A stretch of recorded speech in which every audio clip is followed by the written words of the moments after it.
What happens when you ignore prayer? ప్రార్థనని ignore చేస్తే ఏమవుతుంది? Let's go to one sect of people.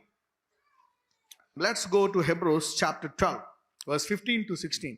హెబ్రూలకు రాసిన పత్రిక 12వ అధ్యాయము 15, 16.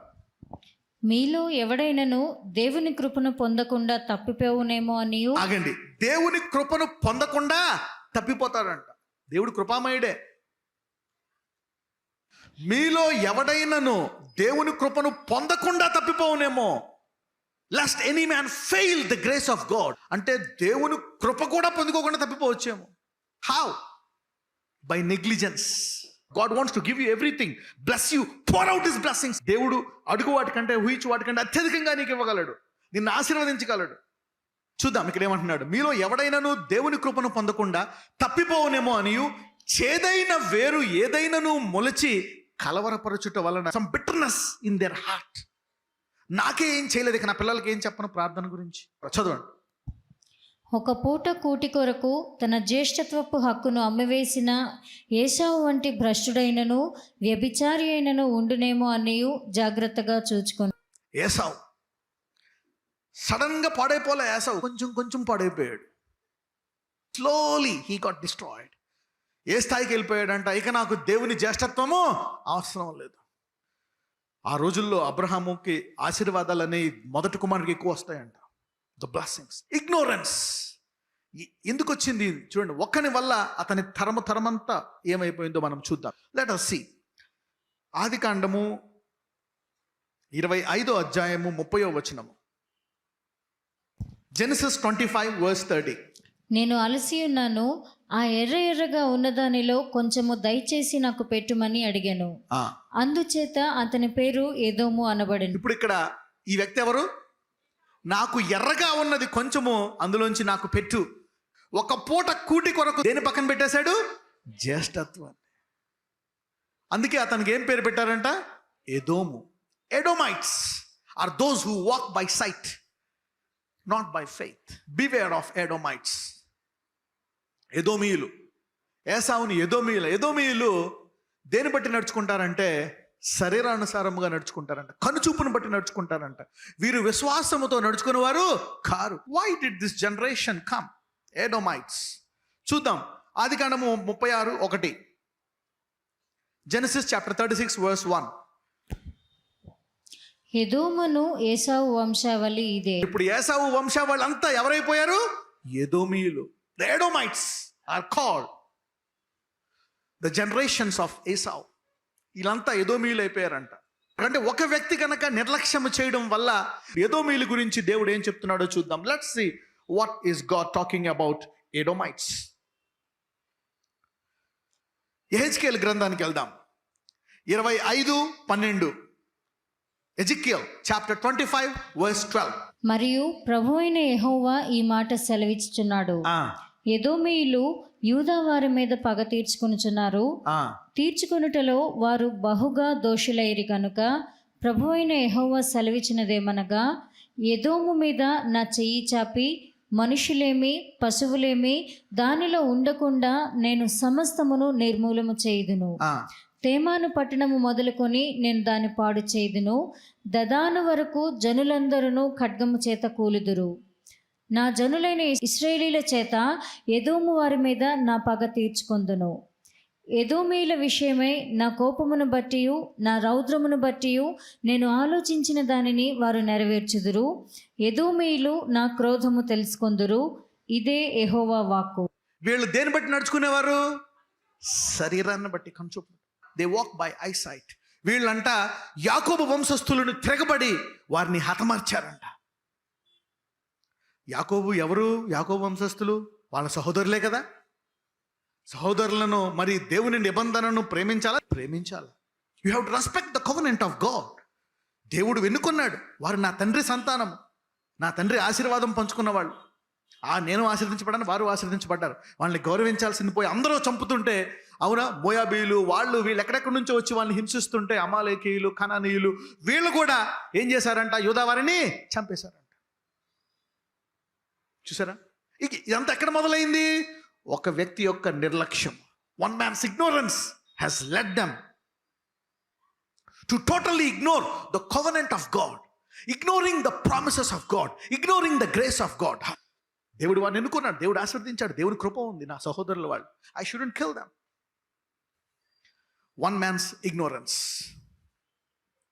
నీవు నీ పిల్లలకు ప్రార్థించడం నేర్పించుకోవడం వల్ల ఆ తరం ఎలా తయారవుతుందో చూసుకోండి. So don't ignore, don't take it easy, don't take it easy. చూద్దాం 2వ దినవృత్తాంతములు 28:17. 2 Chronicles chapter 28 verse 17. రాజైన ఆహాజు తనకు సహాయము చేయడని అష్షూరు రాజుల యొద్దకు వర్తమానం పంపెను. ఇగ్నోరెన్స్. దేవుడు వారితో నిబంధన చేశాడు. God loved them, God blessed them. Let us not do that. యావేలు 3:19-20. Joel chapter 3 verse 19 and 20. ఐగుప్తీయులను ఎదోమీయులను యూదా వారి మీద బలాత్కారము చేసి తమ తమ దేశములలో నిర్దోషులకు వారికి ప్రాణహాని కలుగ చేసిరి కనుక ఐగుప్తు దేశము పాడగును, ఎదోము దేశము నిర్జనమైన ఎడారిగా ఉండును. Did you see that? What can ignorance lead? ఇప్పుడు జస్ట్ ప్రార్థన చేయకపోవడమే అది దేనికి దారితీస్తుందో నీకు తెలియదు.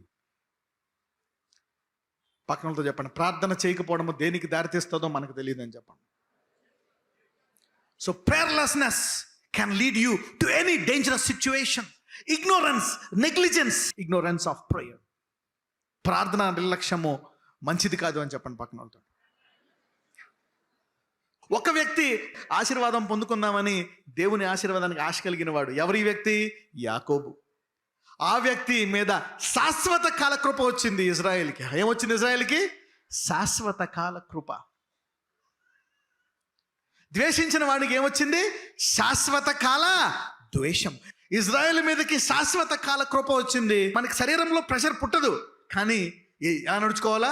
విశ్వాసంతో. You will know its effect in the future. ఈరోజు అందరి బలహీనతను దేవుడు బలంగా మార్చబోతున్నాడు. Know your weakness today. ఈరోజు ప్రార్థన జీవితం లేని వాళ్ళంతా గొప్ప ప్రార్థనా పరులుగా మారబోతున్నారు. యాకోబు గురించి ఏం రాస్తున్నాడో మనం చూద్దాం. ఓబద్య 17:18. అయితే సియోను కొండ ప్రతిష్ఠితమగును, తప్పించుకొనిన వారు దాని మీద నివసింతురు, యాకోబు సంతతి వారు తమ స్వాస్థ్యములను స్వతంత్రించుకొందురు. యాకోబు సంతతి వారు వారి స్వాస్థ్యములను. ఎందుకు? ఒక వ్యక్తి దేవుని ఆశీర్వాదాన్ని కోరుకున్నాడు. God directed him. నీవు ప్రార్థన ద్వారా విశ్వాసం ద్వారా పొందుకోవాలని చెప్పి ఎప్పుడైతే యాకోబు ప్రార్థిస్తాడో ఆ సంవత్సరంలోనే దేవుడు లాభాను పంటంతా యాకోబుకి ఇచ్చేస్తాడు. ఎప్పుడు యాకోబు ఇజ్రాయెల్గా మారింది? ఆ రాత్రి అంతా ఎలా ప్రార్థించాడో తెలుసా? యుద్ధం చేస్తున్నాడంట. ఆ యుద్ధం చేస్తూ ఒక కాలు మరి జాయింట్ నుంచి సపరేట్ అయిపోయిందంట, తొడ జాయింట్. అయినప్పటికీ కూడా ప్రార్థిస్తున్నాడంట.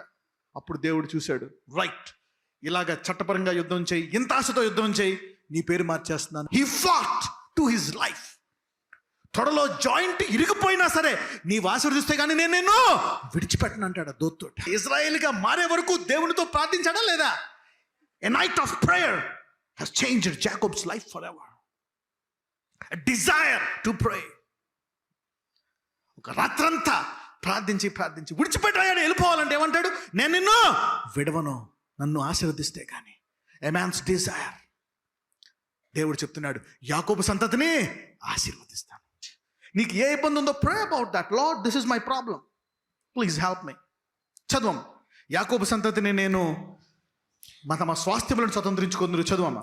మరియు యాకోబు సంతతి వారు అగ్నియు, యోసేపు సంతతి వారు మంటయు అగుదురు. యాకోబు సంతతి వారు ఏమవుతారంట? అగ్ని. యోసేపు సంతతి వారు మంట అవుతారంట. చదవండి. ఏశావు సంతతి వారు వారికి కొయ్యకాలుగా ఉందురు. ఏశావు సంతతి వారిలో ఎవడును తప్పించుకొనకుండా. ఏశావు సంతతి వారు, అవునా, వీళ్ళేమో అగ్గి, వాళ్ళేమో గడ్డి అంట. అంటే దేని కాలుస్తుంది? అగ్గి గడ్డిని కాలుస్తుంది. చదువమ్మా.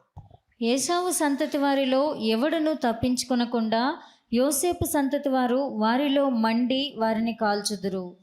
యెహోవా మాట ఇచ్చి ఉన్నాడు. ఓబద్య స్పెషల్ గా, అవునా, ఏసావు కొరకు యాకోబు కొరకు, అవునా, ఏసావు తరాన్ని అంతము చేసి యాకోబు తరాన్ని శాశ్వత కాలంగా ఆశీర్వదించడానికి ఒక ప్రవక్తను విడుదల చేశాడు. ప్రార్థించు వాళ్ళు ప్రార్థన ఎరగని వారిని ఏలబోతారంట. A prayer man will rule finally. ఈరోజు నువ్వు కష్టంలో ఉన్నావా, బాధలో ఉన్నావా, రోగాలతో ఉన్నావా, అప్పుల్లో ఉన్నావా, కానీ ప్రార్థించేవాడువా, నీవు తప్పకుండా వెళ్తావు. A prayer man will enjoy dominion, power and authority for ever and ever.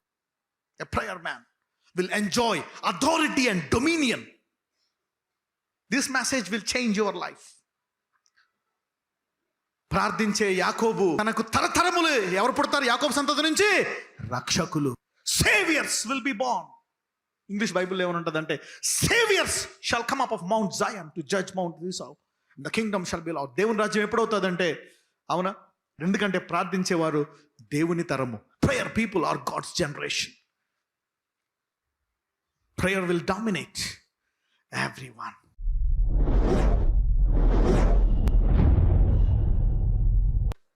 ఈరోజు ప్రతి ఒక్కళ్ళకి ప్రార్థించే కృపను దయచేయండి. Give everyone a spirit of grace today, spirit of prayer, spirit of prayer. ఈరోజు ప్రతి ఒక్కళ్ళ మీద ప్రార్థనాత్మను కుమ్మరిస్తున్నానయ్యా. అందరినీ ఆశీర్వదించండి. Bless the generations today. Yes Lord, so that they will be prayer generations, a generation of prayer. నజరేయుడైన యేసు నామమున ప్రార్థిస్తున్నాము తండ్రి, ఆమేన్.